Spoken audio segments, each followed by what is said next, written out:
Have you ever expected to do a film in your country, about your country, with a dimension of Australia?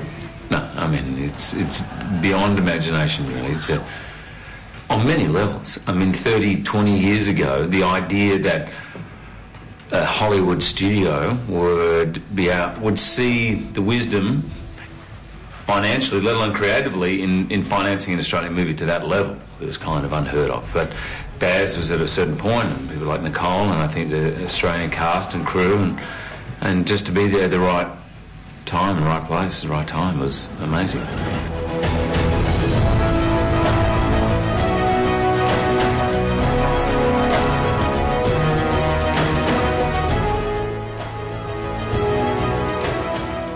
I heard you had to learn to ride horses.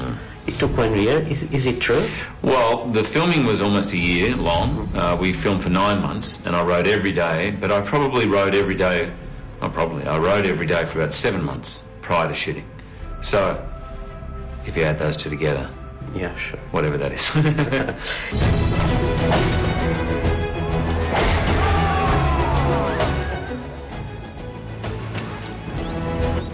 When I was 19, spent 3 months out in that region, so I kind of knew what it was, and I was so excited to go back because as a 19-year-old kid I went out there and I very nearly stayed. It's got a hypnotic quality to it out there, and I was doing a university degree and I was ready to chuck it all in and just live up there and work, and I was building houses with a mate, and it just all seemed like I was having a great time, loving life up there. So going back there was phenomenal.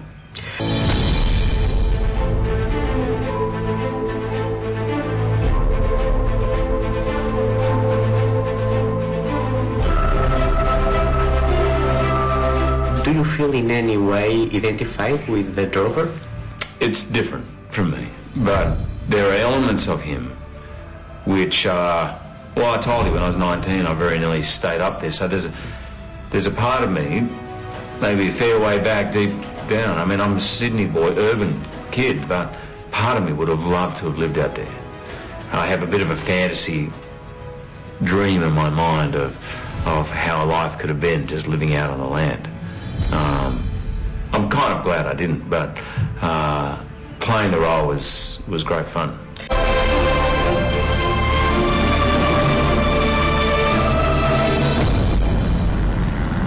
And about Nicole Kidman, how is she? In Europe, we see her as cool but cold. True or false? False.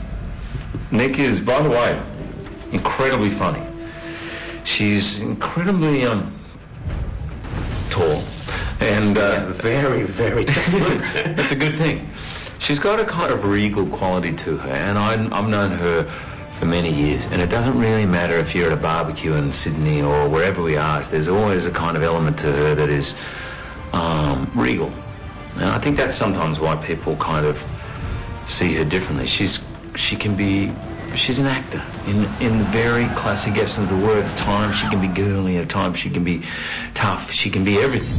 She's incredibly relaxed on set. She's incredibly funny and generous and hardworking, and I think the thing that makes her a movie star ultimately, as well as being a great actor, is there's always an electricity in the air when she's there. And as I said, I've known her for many years offset. Same thing.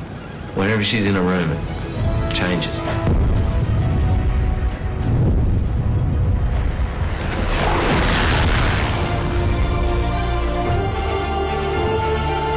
Now that you are considered the most sexiest man alive, what are your ambitions?